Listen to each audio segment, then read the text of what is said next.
Ministério Ismael Gontijo. Milagres, o poder de Deus, a salvação.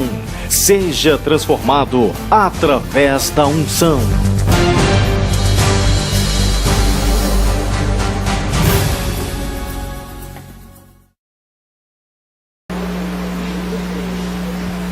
Marcos 16, 6.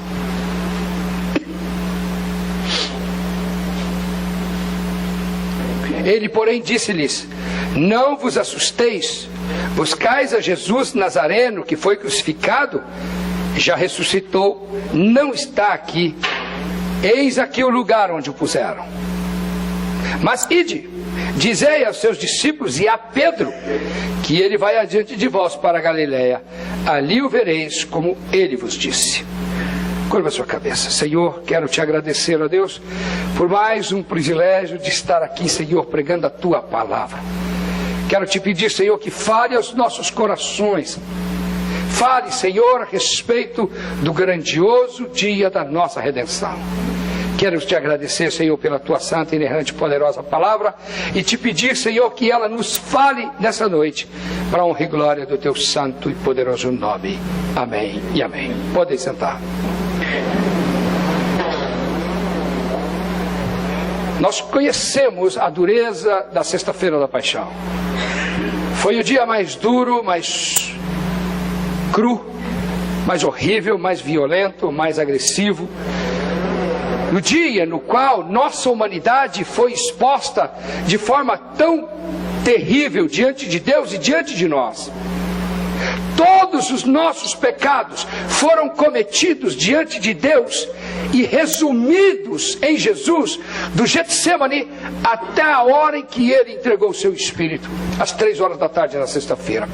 Ele foi preso na quinta-feira à noite e veio sendo machucado, agredido e sofrendo tudo o que nós seres humanos somos. Toda a nossa maldade, todo o nosso pecado, toda a nossa malignidade, toda a nossa falta de amor, nossa falta de respeito, todas as nossas traições, toda a nossa bandidagem, todas as nossas taras, todas as nossas manipulações estavam presentes ali, naquele processo horrivelmente doloroso que acabou com a morte de Jesus às 3 horas da tarde, quando morria o Cordeiro de Deus, que era o Cordeiro que morria fora da cidade de Jerusalém pelo pecado do povo.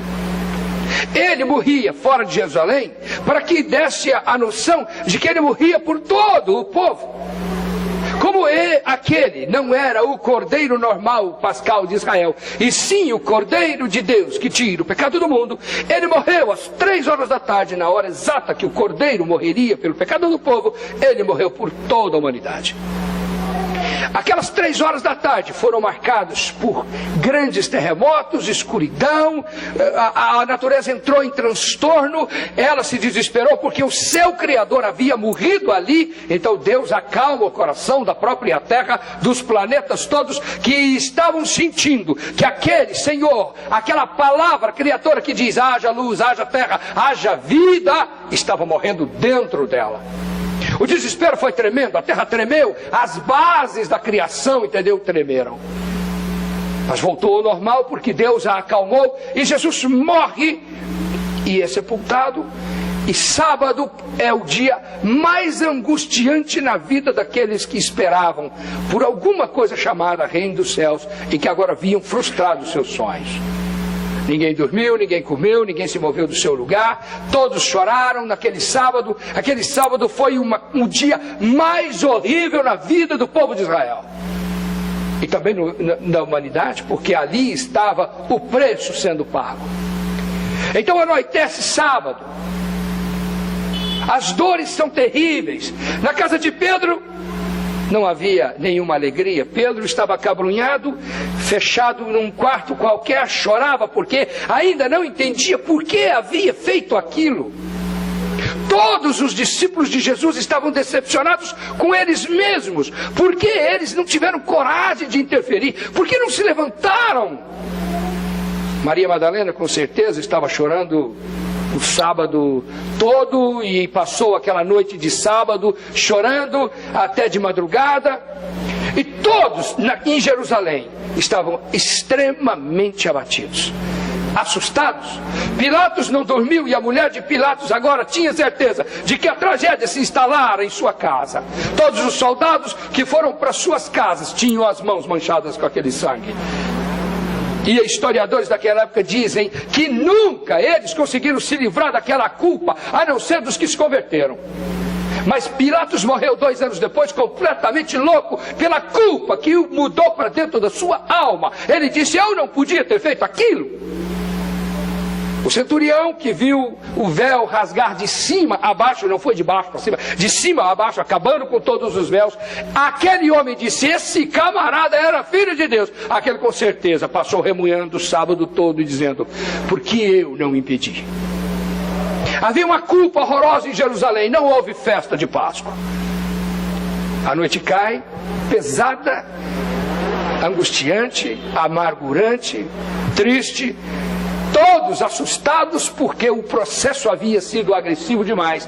E ali escancarou-se diante de toda a humanidade, do tempo e da eternidade, quem somos nós. O que nós carregamos no peito realmente, o que nós fazemos uns com os outros, desde Judas que beijou e traiu, como nós beijamos e traímos. A todos que correram, fugiram, abandonaram nas horas mais angustiantes, como nós fazemos com os nossos irmãos, nossos amigos. Basta que alguém fique doente, ou que alguém fique pobre, ou que alguém perca o valor para nós e nós abandonamos a própria sorte. Mas a Bíblia diz que a manhã de domingo iniciou.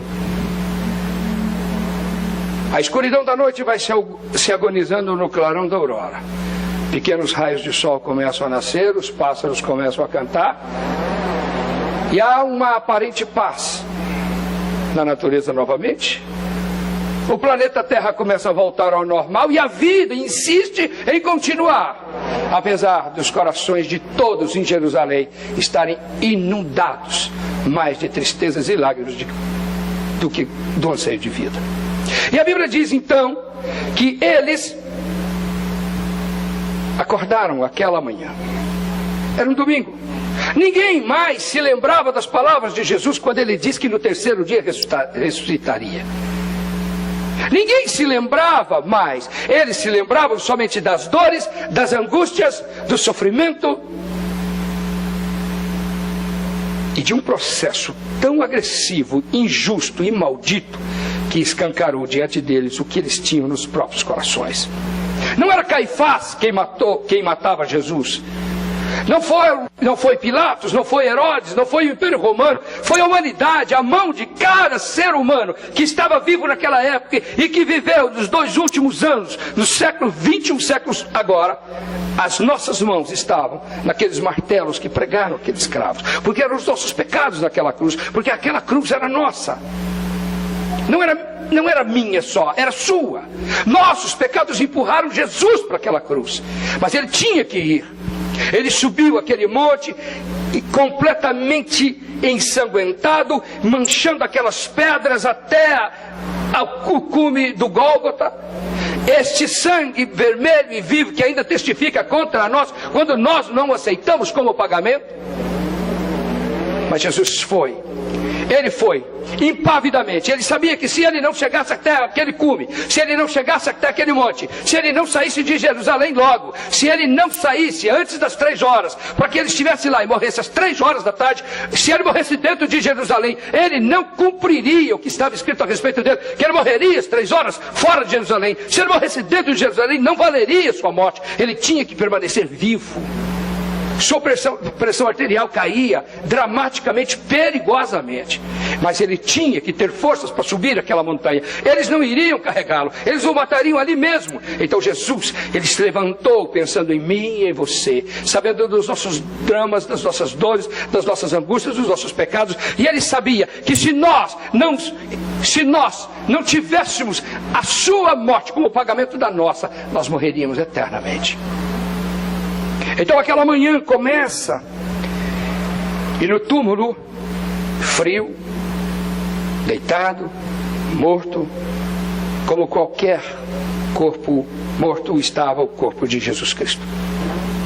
O corpo do mais extraordinário, incrível, poderoso e fantástico homem que já pisou no nosso planeta estava ali, frio, inerte e morto, dentro daquele túmulo.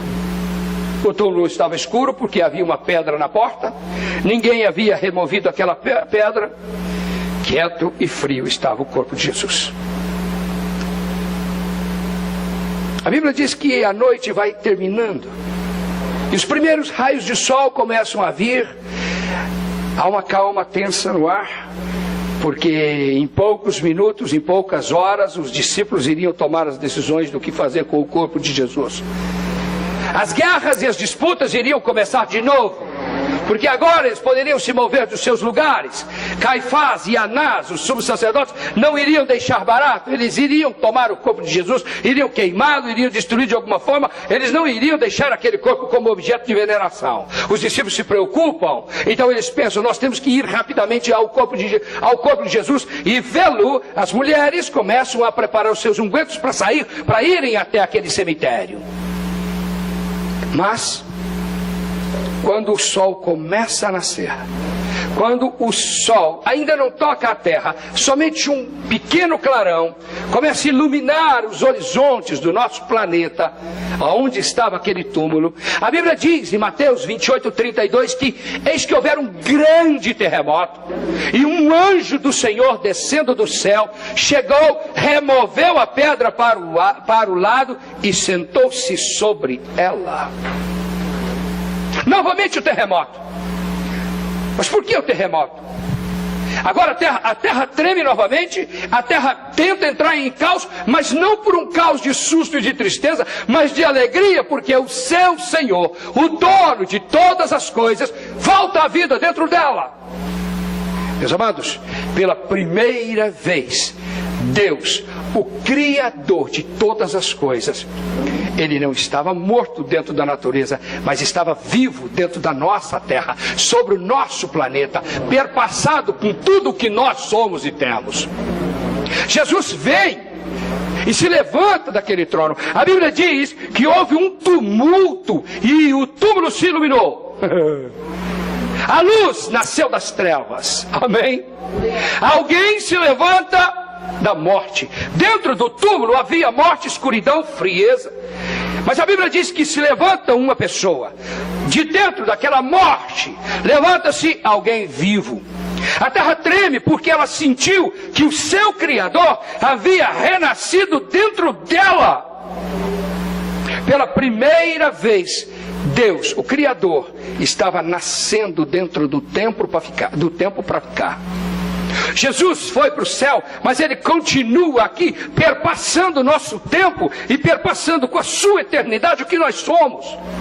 Jesus nunca mais foi embora, Ele continua aqui. Ele foi levado aos céus, mas o seu Espírito continua aqui, perpassando o que nós somos. Nunca mais a criação foi igual, o planeta nunca mais foi igual, porque Jesus se levanta com o seu corpo, o mesmo corpo que estava morto. Ele se levanta da morte. Foi a primeira vez que um ser vivo conseguiu fazer tal proeza. E a grandeza de todo esse processo, meus caros, é que a morte, ela sempre vitoriosa em tudo que fazia. Ninguém conseguia vencer a morte. Quem morria ficava morto. Mas Jesus usa um truque que Satanás não entendeu. Satanás, usando a nossa malignidade e as nossas mãos e os nossos crimes, ele empurra Jesus para aquela cruz e diz: vai, eu vou destruir você. E ele o mata e diz: nós o matamos. Ele não percebeu que Jesus morreu quando ele quis. Jesus diz: Pai, em tuas mãos eu entrego o meu espírito. Pela primeira vez na vida, alguém morreu no tempo sem que a morte o matasse. A morte estava meio distraída aquele dia, 3 horas da tarde, disse: esse não fui eu quem matei, esse eu não matei, não fui eu. Silenciosamente Jesus mergulha dentro da morte e permanece morto. E a morte diz: bom, eu não matei, mas pelo menos veio de graça, está tudo bem. Mas era uma armadilha para a própria morte, porque o Deus que é o Criador da vida, Ele torna-se Senhor da morte, porque entra na morte e implode o seu poder, saindo de lá com o poder dela nas mãos. Nunca mais nós tivemos medo de morrer. Quando as pessoas têm medo da morte, é porque eles não entraram com Jesus dentro dela e não ressuscitaram. Os espíritas, eu gostaria que os espíritas tivessem razão, sinceramente. Ou seria tão bom, né? Você morre, reencarna, morre, reencarna, morre, reencarna, morre, reencarna, morre, reencarna. Está tudo certo. Mas é mentira! Não é verdade! Ou seria bom demais, pô. Você teria 262 milhões e meio de vezes de chance de você acertar. Pô, errou, acerta de novo, errou, acerta. Mas não é! Você morre uma vez só. E você tem que passar pelo mesmo vale da morte e sair de lá vivo. A morte tornou-se o canteiro de vida para nós. É nela que nós nascemos para a eternidade. Eles não entenderam isso. Satanás estava fazendo festa no inferno. Era 4 horas da manhã de domingo. Os tambores rufavam. Eles comiam um churrasco de caveira humana que estava lá, entendeu? Aqueles restos de carniça que eles gostam de comer. Estava lá, entendeu? Os maiores adufes de dança. Estava todo mundo no chiquidum, entendeu? E batendo batuque. E de repente, às 3:30 da manhã, acende uma luz na sala de Lúcifer. Estava vazia, não tinha ninguém lá, porque estava tudo lá no festão. Então alguém diz assim: ô chefe, vem correndo, chefe, tem uma luz brilhando lá na sua sala. Eu já mandei apagar a luz. Quem mandou deixar a luz acesa? É uma luz forte, é bom o senhor ir lá. Vamos lá para ver o que está acontecendo na minha sala. Quem deu ordem de entrarem na minha sala? Quando ele entrou, caiu com a cara no chão. Era a luz. Ele viu assim, no meio da escuridão, assim, que ele estava, uma luz brilhando no seu rosto, ele não conseguia enxergar direito, mas tinha um aspecto de leão. O sujeito que estava lá era um leão e emanava uma luz dele, e ele caiu com a cara no chão, não conseguia levantar. Todos caíram. Então ele escuta uma voz: eu sou o Senhor da eternidade. Eu sou o leão da tribo de Judá. Satanás, trêmulo, disse: mas escuta, nós não matamos esse daí? Jesus disse: eu sou a ressurreição e a vida. Eu vim aqui buscar a chave do inferno e da morte. Me dá aqui, antes que eu te tome. Satanás trêmulo deve ter esticado assim as chaves do inferno e da morte, assim, sem conseguir olhar. Então Jesus toma das suas mãos e diz: eu tenho que ir embora porque o sol já está nascendo e eu tenho que ressuscitar. Eu tenho que destruir o poder da morte. Eu tenho que destruir a autoridade do inferno sobre a vida. Então você sai da minha frente antes que eu pise na sua cabeça. Aí então Jesus se lembra de uma profecia antiga que tem no Gênesis, bem no comecinho, quando Deus diz: ele ferirá a tua cabeça. Você vai ferir o calcanhar do filho dos homens, e o filho do homem vai ferir. Jesus está falando de mim aquele negócio. Volta. Pisa lentamente na cabeça do diabo e quebra. Pisa na cabeça de Satanás, para que ele não tenha mais nenhuma autoridade sobre nenhum lugar na terra, ou inferno, ou qualquer lugar que ele pensa que é dele.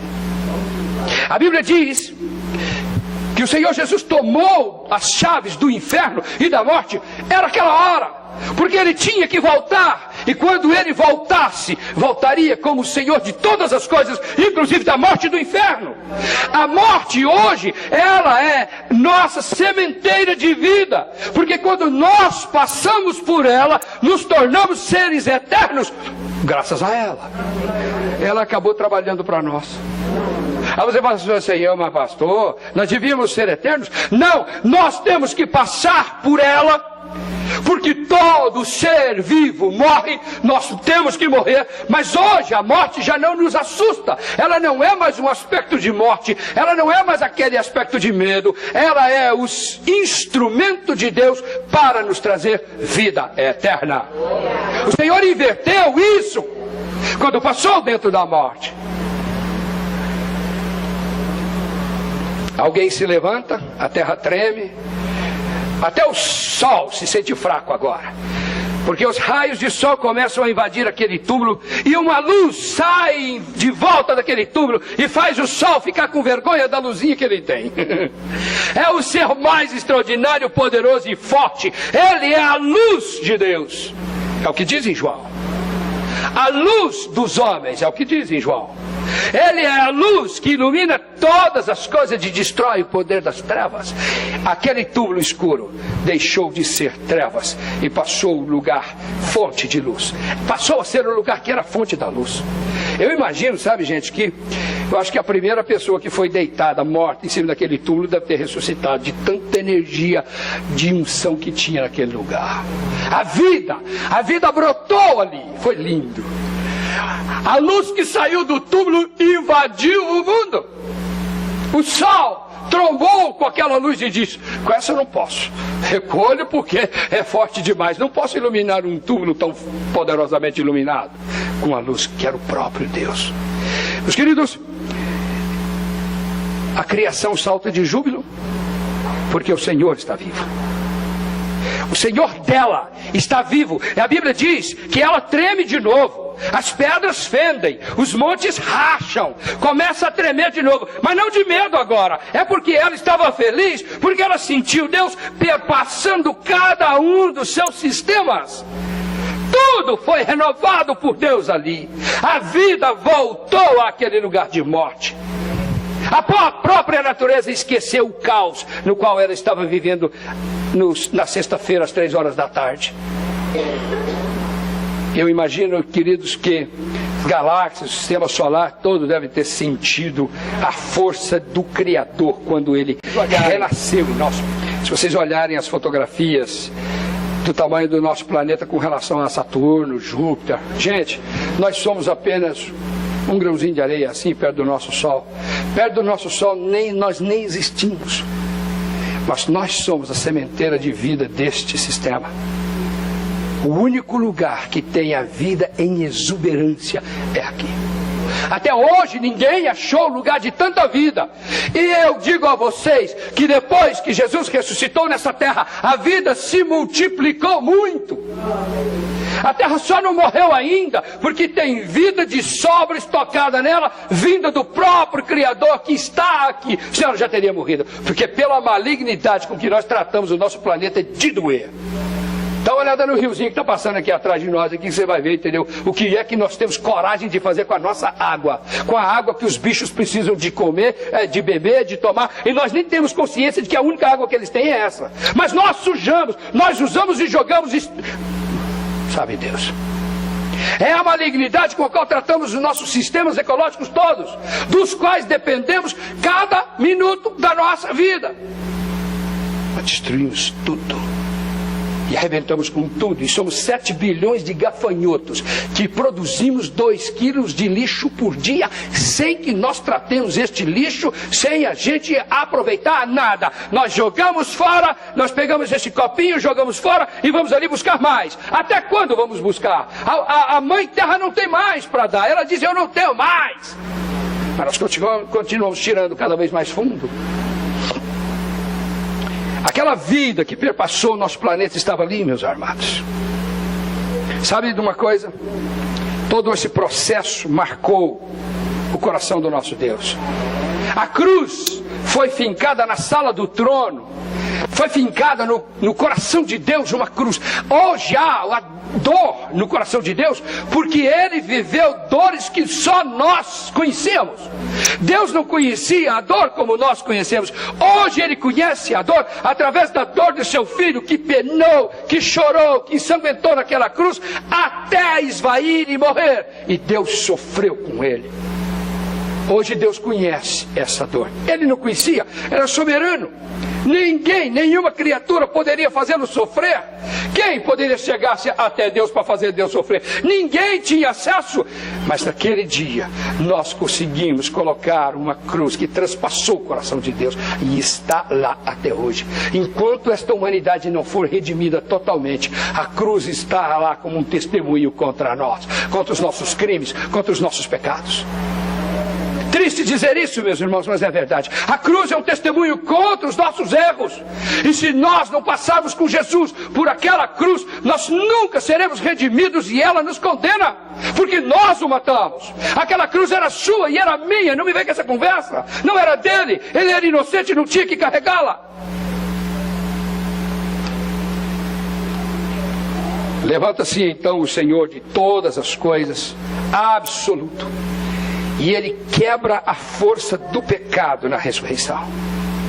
Jesus diz: eu paguei na sexta-feira e eu venci hoje. Ele se levanta com o mesmo corpo, as marcas da cruz estão nele. Não é um outro corpo como algumas religiões gostam de pregar, dizer Jesus era apenas um espectro, porque como ele é Deus não podia sofrer, então ele não tinha corpo. Mentira! Se ele não tivesse corpo, ele não sentiria o que eu e você sentimos, então não valeria para pagar as nossas dores, as nossas enfermidades ele não levaria sobre si, e pelas suas pisaduras nós jamais seríamos curados se ele não tivesse um corpo igual ao meu. Então do meu corpo saíram as minhas dores e grudaram nele. Meus amados, levantou-se o Senhor da vida. E ele levantou para nunca mais voltar para o túmulo. Mas uma coisa impressionante é que ele eliminou a morte semeando vida, para que nós nunca mais voltemos para o túmulo também. Quando nós morremos e somos levados para o cemitério, aquilo ali é apenas uma figura de linguagem, porque não é verdade, porque a este corpo de terra que já está se desfazendo, vai para lá, mas nós já fomos para a eternidade há muito tempo. No momento em que esse corpo morreu, minha alma, carregando o meu espírito dentro, que dá personalidade a ela, volta para Deus e se gruda nele. Mas se aquela cruz não pagou seu preço, você não pode voltar para Deus, porque você ainda carrega os pecados na sua alma. E se você está carregando os pecados na sua alma, você contaminaria Deus. Para onde você vai voltar? É por isso que o sangue de Jesus Cristo é tão importante, porque ele lava a nossa alma e transforma a nossa alma numa alma pura e santa. Então nós podemos voltar e grudar em Deus de novo, de onde nós saímos. Nós somos pequenas partículas de Deus. Pequenas partículas de Deus, pequenos deuses, que volta para dentro de Deus, volta para dentro do Pai. Sabe o que é viver eternamente dentro de Deus? Com Deus? É muito mais do que nos contam, que nós vamos viver no céu e tocar a harpinha.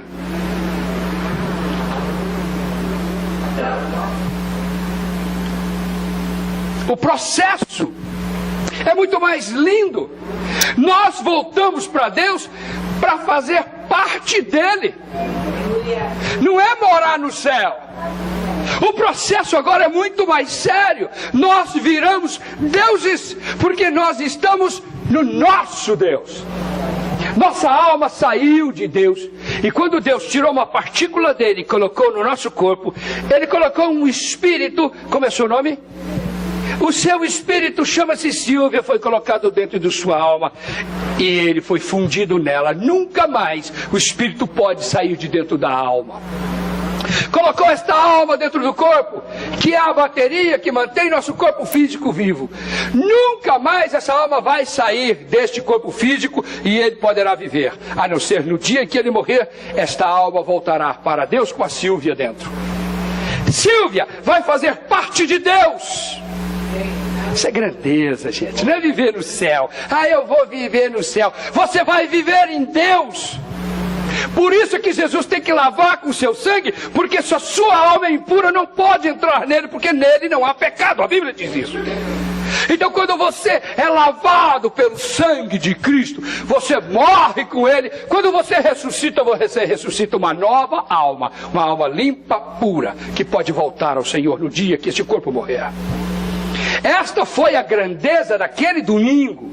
Tinha coisas acontecendo que ninguém na eternidade e no tempo imaginava, mas eram coisas de uma grandeza extraordinária que a humanidade, na sua mediocridade, não entende. O sacrifício de Jesus foi feito uma vez. Se a humanidade esperar que Deus faça isso de novo, vai morrer seca. Não tem mais. É esse, é suficiente. Foi pago, caro demais, mas é só Ele. Não tem outro. Angústias, dores, lágrimas perderam a força quando aquele homem se levantou daquele túmulo. Todas as depressões, todas as doenças que não saram, todas as lágrimas que assediam nossa vida, todos os problemas, tudo que é ruim e difícil na nossa vida perdeu valor. nossas lutas, nossas guerras, nossos probleminhas diários, tudo perdeu valor, não tem nada importante, tudo isto passa. O que vale é a verdade que fica, que a morte começou a morrer naquela manhã de domingo. E morre todos os dias, porque o tempo está sendo contado contra ela e não contra nós. Você nasce, cresce, vive e começa a envelhecer. O tempo não está contando contra você, está contando a favor. Está conspirando a seu favor. Está conspirando porque daqui uns dias você volta para Deus e você se torna parte de Deus. Isso é que o diabo perdeu. Quando Lúcifer traiu o Senhor, ele perdeu a proximidade e o fato de estar em Deus. Inferno, meu irmão, é muito pior do que esse é o buraco. Inferno é a ausência de Deus na sua alma. É quando você não tem para onde ir. É quando a sua alma é vazia e há um vazio eterno e ela busca e não tem lugar para onde ir. Isso é inferno. Para nós o inferno terminou aquele dia porque a morte perdeu o valor, aquele assombro, aquele aspecto assustador. Para nós não vale nada. Aquela manhã de domingo foi fantástica. O sol já estava brilhando, o sol já estava esquentando as pedras. Então, o anjo sentado em cima da pedra disse: escuta, disse às mulheres, porque só as mulheres que chegaram lá. Os homens não tiveram nem coragem de ir no túmulo, as mulheres chegaram de madrugada. A primeira delas foi Maria Madalena. Quem era Maria Madalena? Maria Madalena foi uma das mais extraordinárias figuras que tem na Bíblia. Uma mulher prostituída, endemoniada, que veio por detrás de Jesus, não teve coragem de, diante do Senhor, lavar seus pés ou limpar seus pés. Então veio por detrás e pensando em lavar os pés de Jesus, mas não tinha água também. E a dor era tanta, e as acusações horrorosas, e sua vida era um inferno. E ela começa a chorar só de tocar nos pés do rei. E ela começa a chorar e ela não tinha água, então ela, com as lágrimas, ela lavou os pés de Jesus e enxugou com os cabelos. E na história humana nunca ninguém fez isso. Sabe que prêmio teve? Foi a primeira que viu Jesus como rei. Não foi a mãe de Jesus, não foi Pedrão, o Pedrão corajoso que andou em cima das águas, entendeu? Que era o sujeito que fazia cheia das histórias. Ele não estava lá. Sabe quem? Um lixo social que todo mundo achava que era uma prostituta, que não era nada, que aquele fariseu sem vergonha disse o seguinte: se ele soubesse que essa mulher não deixaria que tocassem nele. Maldito! Maldito porque ele era igual a ela, talvez pior. Mas ela foi e lavou os pés de Jesus com suas próprias lágrimas. E Jesus diz: vocês não estão entendendo, ela está em mim ungindo para mim a morte. Mas quem é que estava na porta daquele túmulo que se transformou em vida? Maria Madalena. Impressionante, foi uma mulher.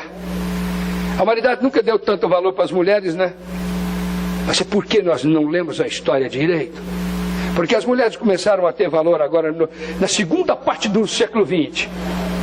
Mas para Jesus, elas tinham tanto valor que foi uma mulher que o viu como rei pela primeira vez. A representante da humanidade que o viu como rei era uma mulher.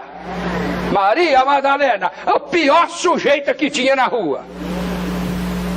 Que era, né?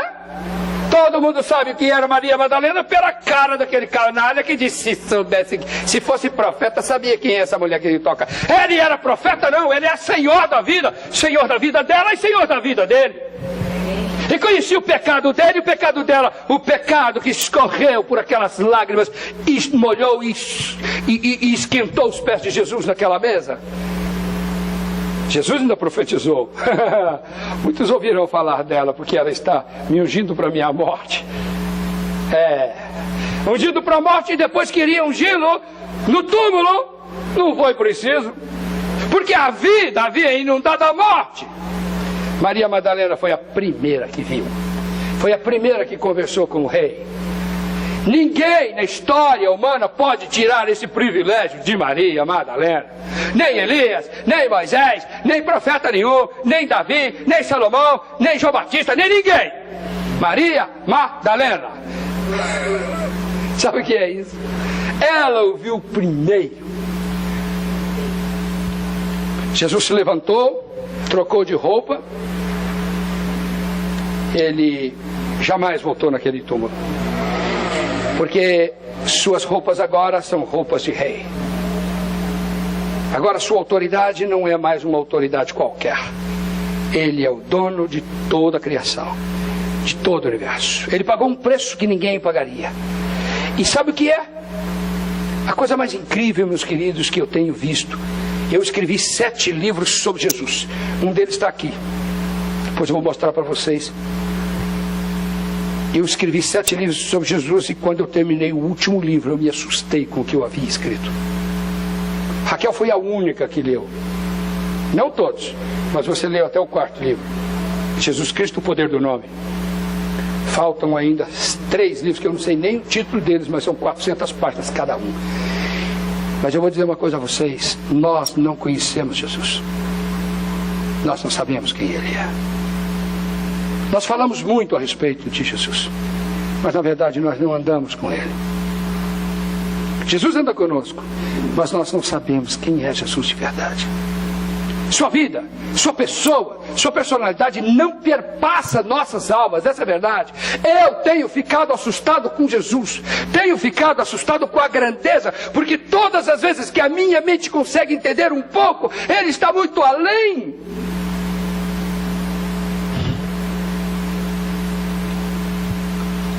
Meus amados, a Bíblia diz que os anjos perguntaram assim para elas: por que vocês estão procurando entre os mortos aquele que está vivo? Meus amados, milhões de pessoas continuam buscando Deus em lugares aonde Ele não está, em lugares de deuses mortos, em religiões vazias, cerimoniais e infrutíferas, desérticas, secas, pobres, mas Jesus não está nelas, porque Jesus está vivo, Ele não está entre os mortos. Ele é aquele que perpassa de vida a nossa pobre, pequena vida. E quando Ele perpassa a sua vida, você não entra em depressão. Eu tenho ministrado pelo Brasil inteiro e vou dizer uma coisa para vocês. Sabe qual é a cura da depressão? Um remédio que você compra na farmácia. Você chega lá e pede para o farmacêutico assim: eu quero, por favor, entendeu, uma dose cavalar da companhia de Jesus para perpassar a minha alma. O senhor vende? Não tem. Só quando Deus da vida perpassa a nossa alma é que a vida volta para dentro dela. Nós começamos a ser canteiros de vida.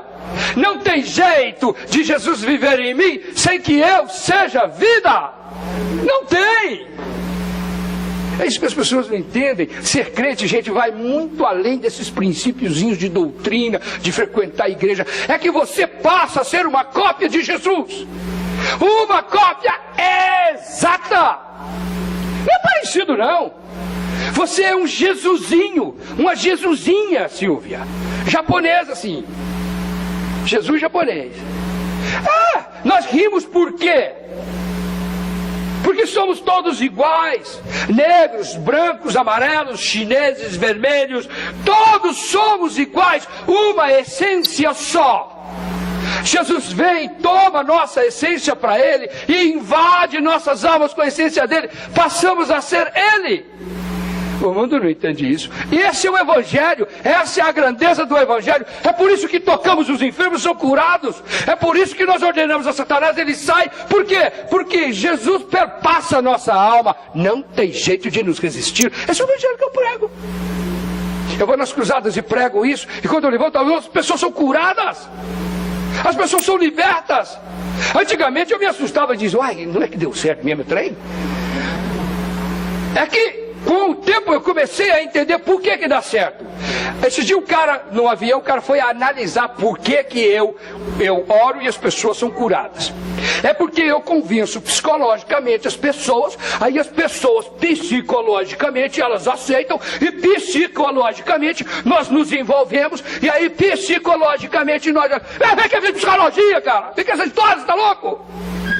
É que Deus, o Senhor, perpassa a minha alma, e quando eu estendo a mão, é a mão dele que está sendo estendida. Para com essa história. Eu sou Deus agora, porque ele me fez um Deus pequeno. Sim, sou petitico, porque eu vivo nele. Ele vive em mim. Ah, eu tenho orgulho disso. Tem nada, sou nada. Sou apenas um copo de boca para baixo, meu filho. Mas o Senhor me enche com a sua unção, porque Ele faz de mim alguém que tem o privilégio de tê-lo na minha vida. Sabe o que é isso? Isso foi a razão da rebelião de Lúcifer. Foi por isso que eles caíram, que eles queriam esse poder, queriam ser deuses. Deus deu a nós. Aí a humanidade fica perdendo tempo atrás de um monte de bobagem e perde o privilégio de sermos eternos. Satanás está conspirando, gente, contra essa informação. Ele não pode deixar que nós saibamos. Ele não pode deixar que no momento em que você entra pela morte e a morte te transforma num ser eterno, você sai dentro da essência de Deus. Você é considerado pelo Pai como um igual a Ele. Isso é privilégio. Não brinca que isso também não, é? Não brinca também não. Não usurpa para você não. Pergunta a Maria Madalena e também pergunta a nós: por que choras? A Bíblia diz que Maria Madalena ficou por ali, todo mundo decepcionado. As mulheres viram aqueles anjos, se assustaram, correram e tal, mas ela ficou. A mulher era feita de um material diferente. Aquela mulher era feita do material que eu sou, sabia? Eu acho que eu sou meio parecido com ela. Tu também não? Você não é meio feito Maria Madalena, mármore, Carrara, italiano? Tu não é? Acho que eu sou feito meio daquele material. Eu fico! Ela ficou! Todo mundo correu! Todo mundo ficou com medo do anjo! Todo mundo foi avisar Pedro! João! A Bíblia diz que ela ficou por ali. E ela escutou um barulho. E ela disse: Senhor, por que o Senhor levou o meu mestre? Aonde o Senhor colocou? E Jesus diz: Maria! E ela disse: pois é, eu não sei onde foi. Quando ela disse Maria, ela se levantou e disse: mestre, Senhor. Foi a primeira que viu. Porque ela ficou lá. Nós somos assim. Este é o domingo de Páscoa, entendeu? Que a transformação de vida tem que ser real em nossas vidas. Foi por causa deste domingo que nós temos tanto poder. E nós temos um poder real. Nossa vida é marcada pelo sobrenatural. Daquele sobrenatural que ressuscita mortos. Daquele sobrenatural que retira as pessoas das profundezas da agonia, da dor, da angústia, do sofrimento e do desespero. Nós somos assim, porque quando enfiamos a mão, nossa mão ultrapassa o tempo e entra na eternidade. Somos pequenos deuses em Jesus por causa deste domingo. A cambada está comendo chocolate, até nem sabe que faz mal, que é a desgraça. Eles estão preocupados em... Meu Deus, somos feitos não filhos de Deus, somos feitos deuses. Porque se Deus vive em mim, o que é que eu sou? Deus. Esse foi o privilégio que Deus deu aos homens. Nós somos mais do que estão nos contando. E se você lê a Bíblia, você fica assustado. Por que foi que Deus fez esse projeto chamado humanidade? E por que tanta drama, tanta dor, tanto drama, tanto sofrimento e tanta guerra? Porque o privilégio é grande demais. Porque quando nós nos juntamos com nossas esposas ou esposos, nós nos transformamos no nosso filho. Cadê o nosso filho? Está ali. Olha o samuraizinho ali. Ele é um porque eles foram dois. Dois que se resumem em um. Ele será um com o outro que se resume. Gente, isso é eternidade. Deus arrumou um jeito de nos eternizar aqui. Mas agora nós somos seres eternos, porque somos perpassados por aquela vida que saiu daquele túmulo. Isso é domingo de Páscoa. Vamos encerrar. Maria recebia o privilégio. Volta-se, como todos nós devemos fazer, nos voltar ao Senhor. E vou dizer para você, sinceramente, é isso que o diabo fica louco, porque isso aqui ele não conseguiu fazer cópia. O diabo não conseguiu fazer uma cópia daquele dia de domingo. Ele não conseguiu fazer uma réplica deste domingo. É o nosso domingo. É o dia do nosso nascimento como pequenos deuses em Deus. Voltamos ao princípio da criação, quando o Senhor nos criou, imagem e semelhança dele. Mais uma coisa, agora nós somos imagem, semelhança, poder, unção e autoridade dele. Então o Senhor nos fez reis e, não ouvi, reis e para a sua glória. E para você ser rei e sacerdote para a sua glória, você tem que estar vivendo dentro da sua glória. Nós não queremos glória para nós, nós só queremos viver nela. O diabo queria ir, foi tudo o que ele sonhou. Foi o que nós conquistamos com aquela cruz, que nós matamos ao Senhor com nossos pecados, mas choramos, nos arrependemos e passamos com Ele por aquela cruz, subimos o Calvário com Ele, ressuscitamos com Ele e mudamos para dentro da glória de Deus. Não é que nós queremos glória para nós não, meu irmão, é nossa casa. Você não precisa de ser dono dela, apenas viver nela eternamente. Alguém já disse isso para vocês?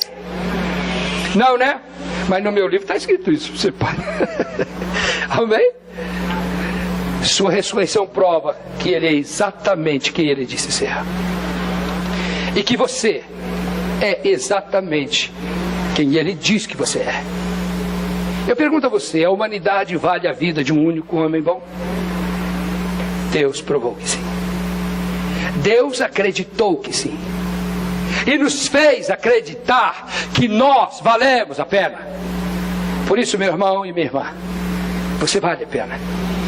Por causa desse dia de domingo que prova que Jesus Cristo chorou, sofreu, morreu e ressuscitou por mim e por você.